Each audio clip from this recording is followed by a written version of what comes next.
afraid we're out of seats, but I hope that the wall and the standing spaces are comfortable because we've got some fun ahead of us.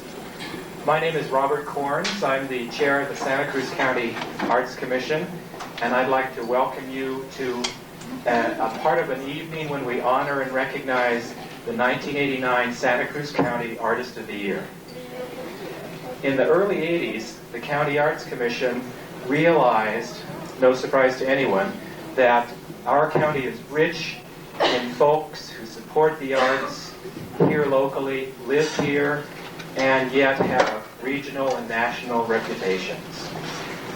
In order to begin to acknowledge these people and in part thank them and through a special evening each year give back something to the people in the county, we developed the Artist of the Year program.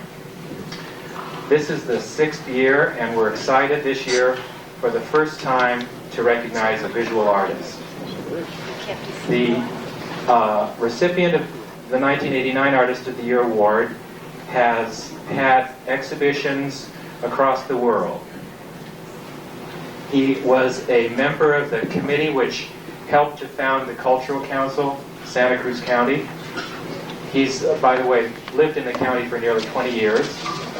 He was on the first board of directors of the Cultural Council. He was a member of the Board of Trustees of the Art Museum. And then in November 1984, became the director of the Art Museum of Santa Cruz County. He has given lectures and demonstrations across North America and Asia, and he's recognized as an expert in paper as a contemporary art form. Please welcome with me our 1989 Artist of the Year, Charles N. Hilger.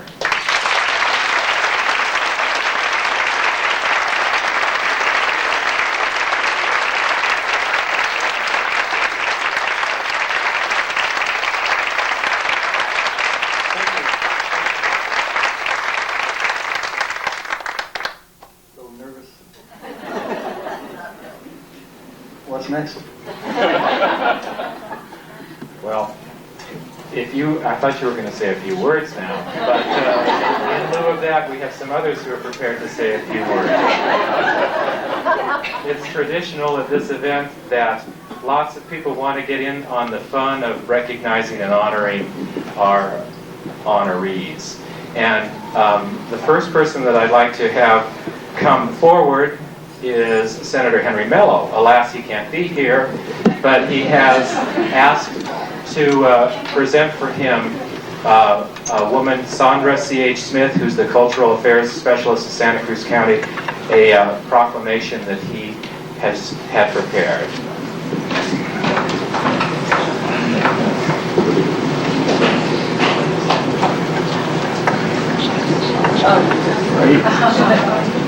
It says, whereas Charles N. Hilger has been named Artist of the Year by the Santa Cruz County Arts Commission, and it is appropriate at this time that his many achievements are highlighted and that he has extended this special attention of the public. And whereas Charles Hilger, a pioneer of paper as a contemporary art form, has practiced his art in Santa Cruz since 1971, and he has distinguished himself as Executive Director of the Art Museum of Santa Cruz County since 1984. And whereas his work can be found in the collections of the San Francisco Museum of Modern Art, the Oakland Museum, the Tomeo Museum in Mexico City, and in numerous corporate collections. And whereas he has had solo exhibitions of his work in Japan, Brazil, and Canada, and his works have been shown in group exhibitions in Canada, England, Japan, Korea, and the Far East, and in major cities across the United States. And whereas since 1977, he has lectured extensively on the subject of paper as an art medium at a number of locations, including the Corcoran Museum of Fine Art in Washington, D.C., the Smithsonian Institute, the Minneapolis Art Institute, the Otis Art Institute, the Concordia University in Montreal, and at the University of California, Santa Cruz. And whereas throughout the years he has provided untiring support to fledgling young artists through shared advice, direction, and encouragement. And whereas he was a member of the founding committee that formulated and organized the Cultural Council of Santa Cruz County, and he helped to initiate its Spectra Art in Education program. And whereas he served for 3 years on the County Arts Commission's Arts Advisory and Review Committee, and is a member of the Selection Committee of the Santa Cruz City Parks Department's Pacific Garden Mall Fountain, and he has served on the city's task force to develop % for art legislation. And whereas in conjunction with he's pretty special fellow. In conjunction with his receipt of this award, the County Arts Commission will present a profile exhibition of his works in the County Government Center during the period from June 7th to July 24th. Now, therefore, be it resolved by the Senate Rules Committee that the members take great pride and pleasure in drawing special public attention to Charles N. Hilger on his remarkable artistic talents and his dynamic leadership in the art community, and extend to him sincere best wishes for continued success in the future.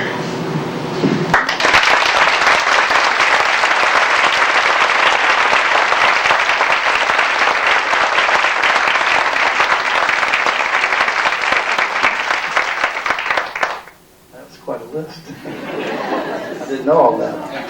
Thank you. I'm honored to receive that. Thank you very much. I suppose I could get to my lecture notes and start this proceeding, but do we have any other activity that you would like to do? More to come. Assemblyperson Sam Farr was also invited and intended to come, but sends his regrets. In his stead, he has asked Mary Kay Hubbard, a member of the County Arts Commission, to present a proclamation.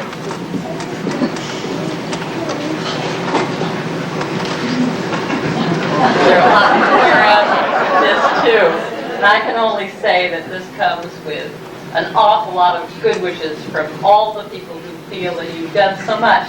You know, the Artist of the Year award is not only for outstanding work in the field and recognition out of the area, but it's also for the great contributions locally, and all of our artists have done that, and you particularly. With great pleasure, I give you this award.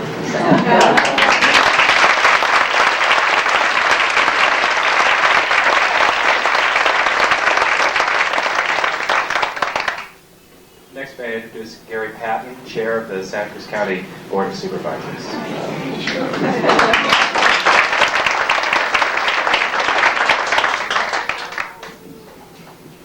Well, Charles didn't say anything because he knew that Henry Mello had written a resolution.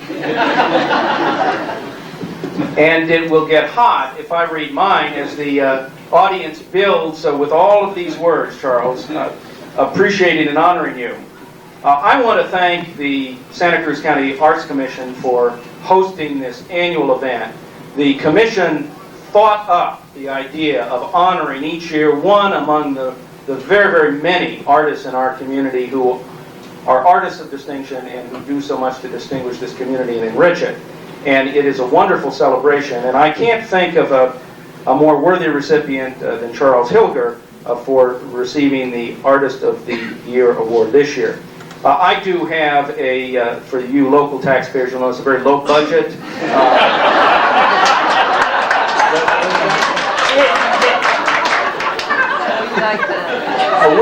Which really, and Henry Mello and I'm sure Sam Farr recounted many of the same things, goes through item by item recounting the artistic contributions and successes and accomplishments of Charles Hilger. I will just read the, therefore, I, Gary Patton, Chairperson of the Santa Cruz County Board of Supervisors, proclaim Charles N. Hilger as Santa Cruz County's 1989 Artist of the Year and honor him for his significant contributions to the arts and to the Santa Cruz County community. But Charles, after having said so much in this resolution and having both our state representatives having said so much in their resolution about your personal and artistic achievements, I want to say, as Mary Kay said, that I want to thank you particularly on behalf of this cultural revolution that has happened in our community for what you have done to make it possible through the Art Museum, earlier with the Cultural Council. And as you know, we've had some occasion to work together. You have personally made it even possible to have these people here. And for that, you almost need to be more honored and recognized, and for those beautiful pieces of art that you have all over the world. Thank you again. Thank you.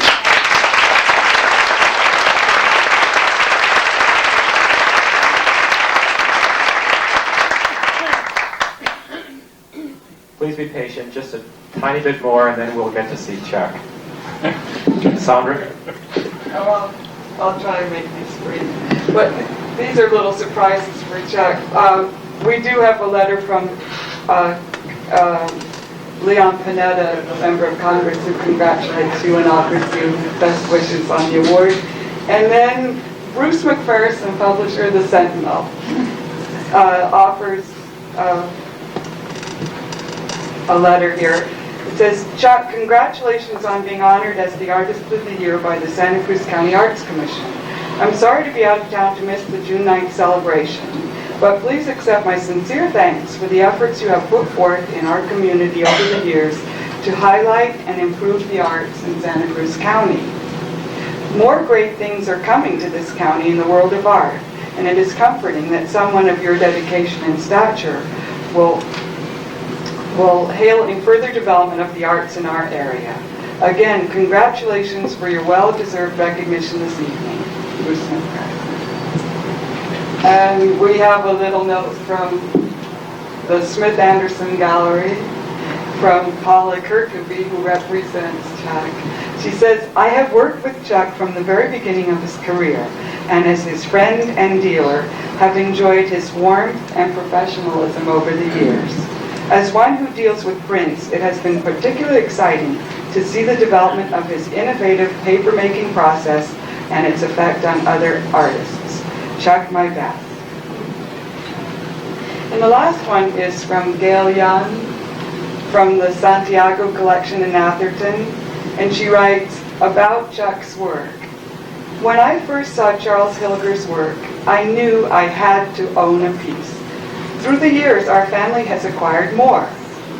I don't know another artist whose work is so elegant. We've found his pristine work endures well. Because it is so many-faceted, it seems to fit our moods. It is at once strong, serene, provocative, and joyful. Charles Hilger, the man, is a joy to know.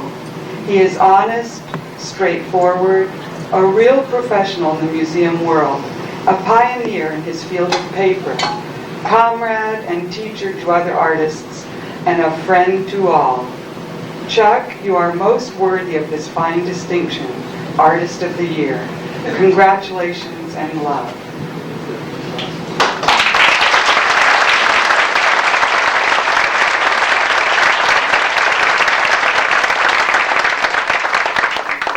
Ladies and gentlemen, now on with the show. That should just about do it. I don't know if I have anything to add to all of that, except to say thank you to all those people who took the time and the wonderful phrases and the wonderful words. I would like to thank Gary Patton, Assemblyman Farr, Henry Mello, and the Santa Cruz County Arts Commission and the Board of Supervisors for this evening. And I would like to thank all of you for coming. And then I have a few other words, and I'll try to not make it too long, but I have a short story to tell, and a few slides, as all visual artists want to do. We'd be lost without our slides. When we get to page 1, and I'm really greatly honored by this award, and I'm truly privileged to be in the presence of such fine company and such creative talents as those who've gone before me, with Lou Harrison, Jim Houston, Tandy Beal, and George Barotti. That's a great honor for me, and I appreciate it very much.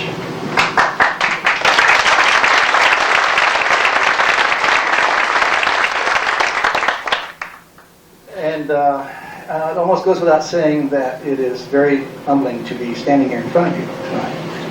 So I will try to tell you a short story. This life that I have right now began about 15 years ago. and it began with paper. Now, paper's been around a long time. It came from China in 83 BC. And people are beginning to understand which village it came from. It's gone through the world, and the world's not been the same since it was discovered. And basically my life hasn't been the same since I discovered it. And at this time I would like to acknowledge the efforts of my wife and longtime best friend, Mary Nelson, because she was instrumental in getting me involved with it. One day, just as she's wont to do, taking time out from all of her professional endeavors to make a note and say, you know, there's a place here in Santa Cruz you might want to check out and might be of interest to you. So I happened to pick up a note and thought about it and walked over to the sash mill and walked into what was then an institute called the Institute of Experimental Printmaking, and met a person by the name of Garner Tullis. And my life with paper started 10 minutes later. But before I get into that, I want to try to turn the light off here just for a minute, because I have a little, you know, obviously when this happened and I became aware of it, I immediately, as we were all wont to do, told my mother about it, and you know, asked her what I should do during the presentation, and you know, so she said, well, you know, I really don't know, and she wrote me a little note a couple of days later and said, well, I don't know, but this might be a good place to begin. And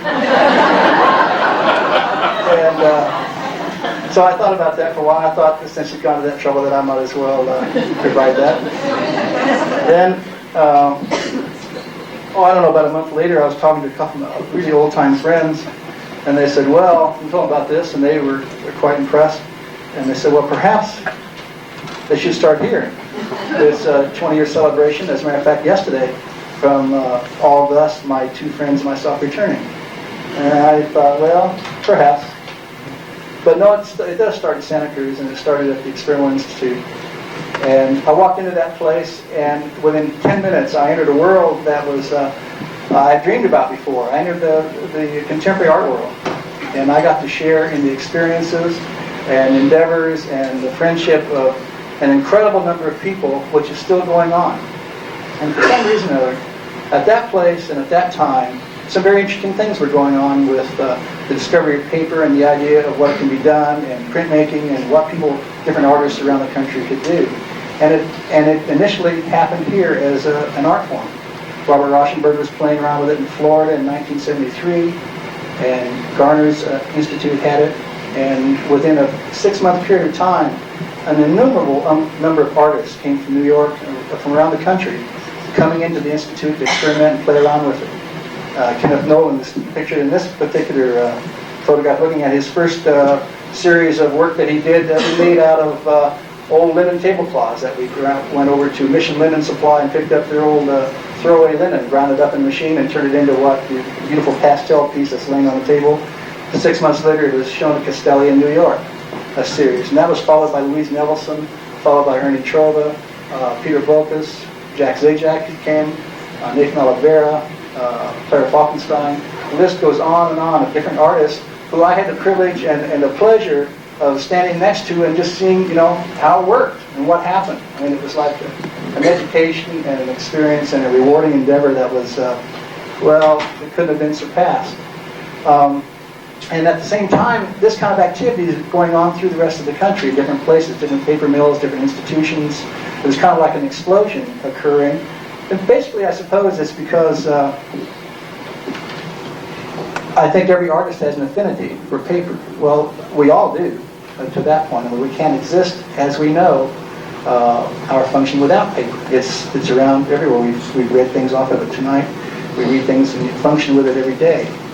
And the artists then have an affinity for it. We draw with it no matter what endeavor we do. So it's a natural for us to come to it and play with it and create other types of imagery out of it.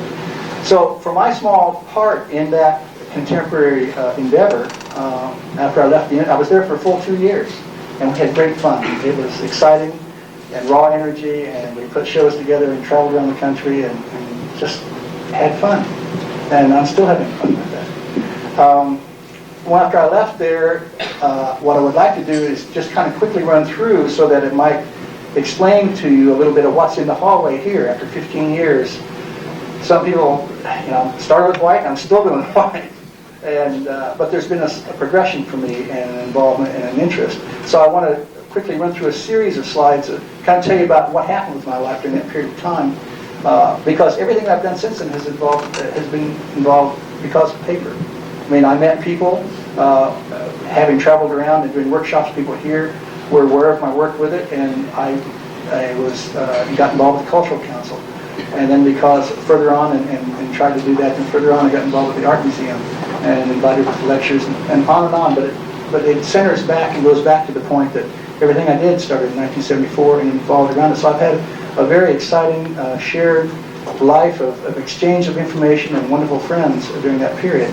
So I want to start and show you a few early slides. The problem with slides after 15 years, you lose a lot, and you take some bad ones and some good ones, so I filtered a lot of that out. But there are different parts, different groups, probably about 5 phases that I kind of went through.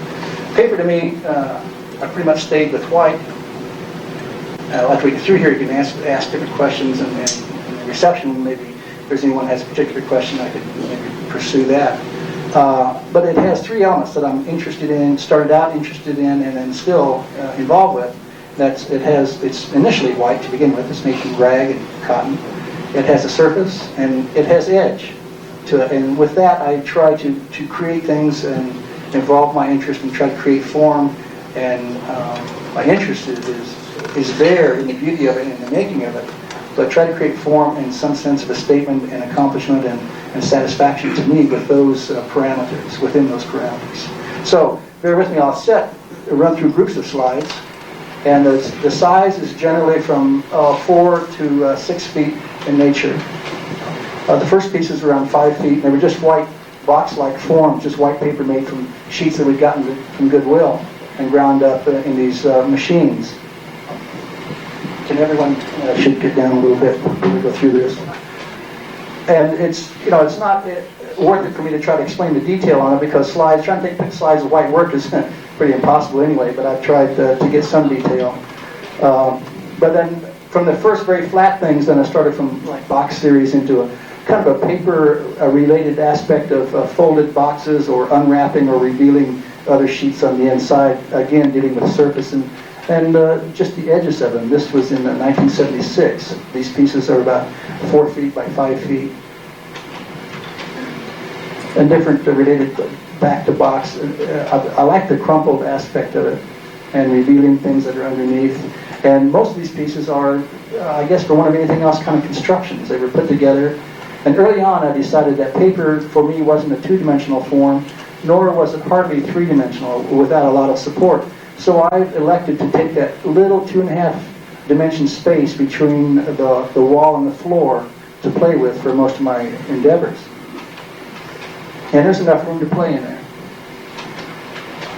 Now then we get up to, this was a 6 by 7 foot piece of edge pushing against the surface. It's just the contrast and the tension between the two the elements. Again, it's the same piece of paper, just different things done with it. Then the continuation, a variation off of that, again, a 6 by 7 feet. And 3 by 4 smaller pieces, again, just looking at that possibility. Then I started getting more involved and starting doing wrapped pieces. This is a 6 foot square with a large wrapped piece with a wrapper kind of wrapped around it, because the paper, when I make it, it comes from natural fiber, then it comes from material, then it goes back into a material-like substance. Then the wrapped packages, again, exposing an interior. This is about 5 feet, like 2 feet wide, about 8 inches deep.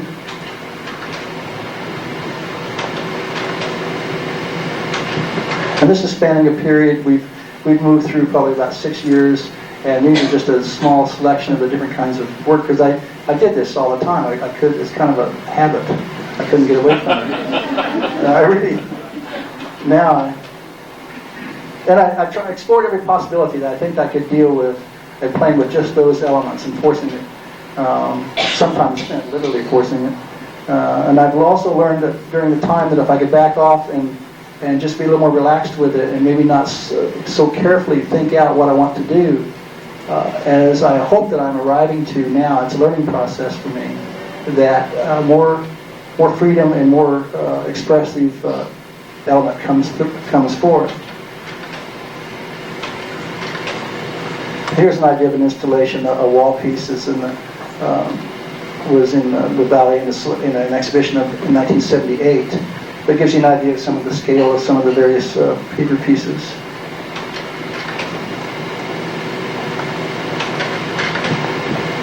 Again, still involved with the wrap, the exposure, the exposing of elements. Then finally I decided to become somewhat of a purist and get rid of the wrapping and throw it away, then just play with the construction of a flat surface with edges on the top of it, which for the most part I think most of the people here who are familiar with anything I do are familiar with this work, because this is what's been seen here I think mostly. And these are 4-foot squares, and it's kind of the idea of a continuum, so you could continue it on and on and on and never end. But with backs, there was always an ending to it, and I was becoming frustrated because the back was kind of limiting, and I started putting backs together and trying to make it bigger, and then do installations with a bunch of different pieces. This is an exhibition in Chicago, an entire wall. And it was okay because I was still kind of frustrated, and I think there's one more slide. Then, finally, I threw the back away and just went to the wall directly with pieces of paper, and just did an installation directly on the wall. Well, that was a whole new world, because then I could just walk into a space and just find a clean wall and just go to work. And the nice thing about it was, one good thing and one bad thing. The good thing was I could just put it up and be freeform, use floor, wall, and ceiling. The bad thing was I didn't have anything left. I mean, when it was over, you just toss it away because I wasn't there. I would go to these places and put installations on walls, carry it in a suitcase or ship it ahead of me. I got to travel a lot. I had a great time. I do lectures, I do wonderful installations, and get to meet a lot of wonderful artists and a lot of people. And the pieces that I put up behind me, such as in this case, I spent 2 or 3 days doing that. And then that's a 7 by 11 foot piece with a 14-foot piece on the left. They said, well, what do we do with this? I said, well, it's just paper, throw it away when you're done with it. And that was what they all did, or they just would toss it. And so that was great for 2 or 3 years, and then finally I got tired of traveling. I didn't have anything left either. I mean, there was nothing to bring back home, there was nothing framed. So the freedom, there was a penalty for the freedom. That was great, and a lot of travel and whatever, but I ended up with nothing. And then I ventured off into color a couple of times, which was always a mistake for me, but it was fun to do. People kept urging me to get into color, why not this, why not that? So I tried it a couple of times, and it was fun, but it was not nearly as much fun as just the white element, because there was too many choices, too much freedom. This happened to be, it's a kind of a whiteout piece, but I think it's probably one of the better installations that I did in the Modern Art Museum in Japan in Kyoto in 1983. The curator of the museum, maybe you can do a little bit better shots down in the corner. And this was the main gallery floor. It was a major exhibition that the New American Paperworks was doing. So they asked what to do with the piece very seriously, what to do with this thing that I had spent 3 days putting on the wall. So I said, well, don't ship it back. I mean, just burn it, throw it away. So that's exactly what they did. Had a ceremony at the end, which I had the documentation for. They took all the paper, took it from the museum, and a little ceremony, burned the entire thing, and then documented that with pictures and sent it to me. Then I did a few black pieces. This is about 9 feet high, about 8 feet across. And then again, I ran into a storage problem. I only made a few of those, and then that was it. Went back to white installations again, coming off the wall, sliding down onto the floor. Some slid up to the ceiling, some went around corners. Then I decided that I needed something more substantial to go on back, so I started taking the installations back again and submerging them back into the back piece of paper, like it was all going away and coming back to a blank sheet from where I started 10 years earlier. And I did series like that for a while, large pieces, small pieces. Again, very satisfying. And then along that period of time, I was a little darker-headed then, and was doing a lot of workshops and a lot of lectures around the country, which was great fun. And as a little sidelight during that period of time, I managed to work collaboratively with 4 or 5 different artists, and it was very wonderful experience to have them come. This is just one of the projects. Laddie Dill is a very well-known artist in Southern California, and we did a wonderful collaboration together where we did a series of, as you see on the floor, about 150 of these images from 4 different sets, and they were uniquely painted by him, and so it was a wonderful experience. It was all cast paper. But to be able to do that with other artists working in their studios or having them come to mine, I have one other story. You can get an idea that these are all gone now, but it was a wonderful 2-year project. This is William Tucker. He's an American, English-born American artist, sculptor who is being compared by some critics very seriously to Rodin, the modern-day Rodin, in his involvement with bronze. And he is, as they say in the trade, one of the hottest artists in the country now. And his reviews are marvelously wonderful. His work is better, and I kind of have a tendency to agree. And I had the pleasure of getting to meet and work with him on different exchanges in his studio in New York, and coming out to my studio, and he spent 2 weeks. Only one problem, Bill, is he loved Willie Nelson, and I did too until he came for 2 weeks.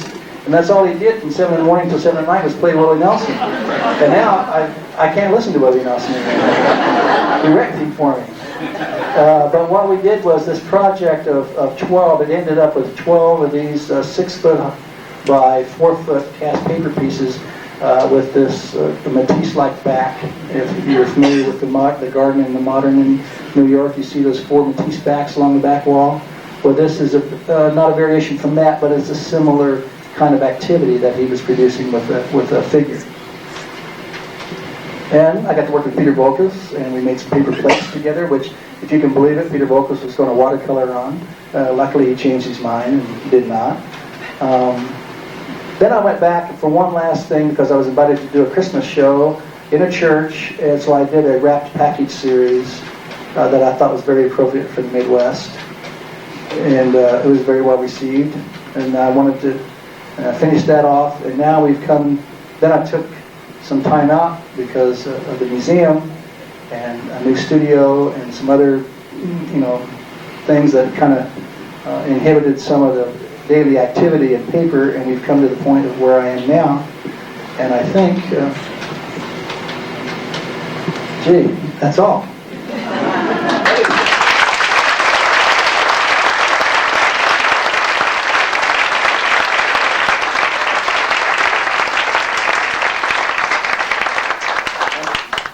And I didn't even forget anything either. And I had a chance to cool off, and I feel a little better. And dessert and champagne are just right around the corner because I don't think there's anything left to say by Chuck, this is from all your friends at the Art Museum, the Board of Trustees, the volunteers, and the staff. All right.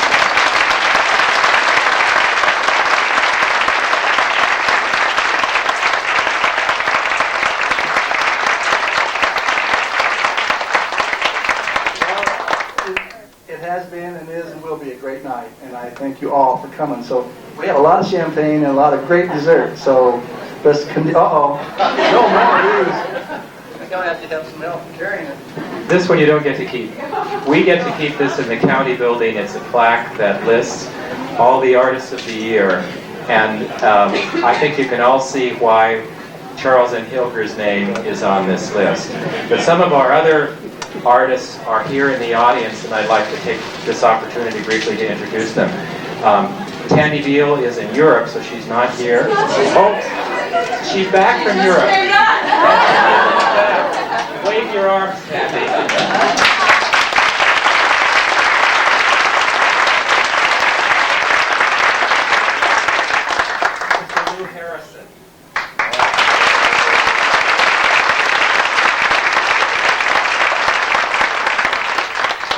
Jim Houston, I understand, was coming. See him at the reception, but let's give him a hand.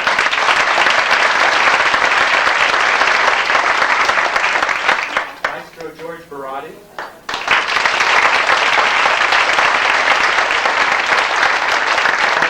And representing the Cabrillo Guild of Music, the current president of the Cabrillo Music Festival, Manny Santana.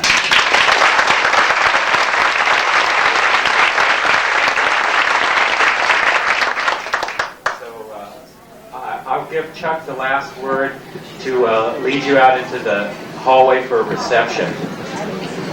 There's one other person I would like to thank Robert for doing a wonderful event this evening and all the help from today. I appreciate that. And Sandra Smith, thanks a lot.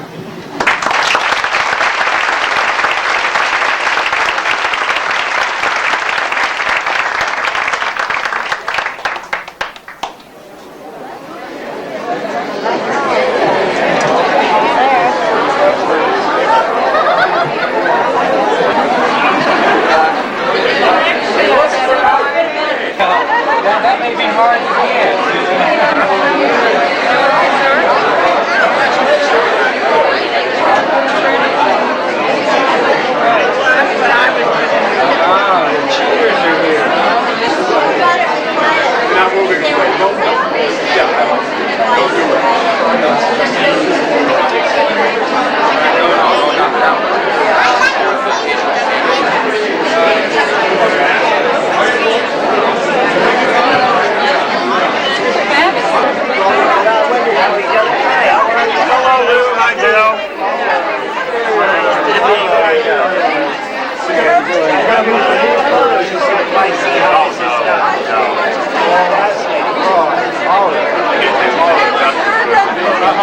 Right, 6 months later, 6 months later.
Do you have a husband who's very jealous?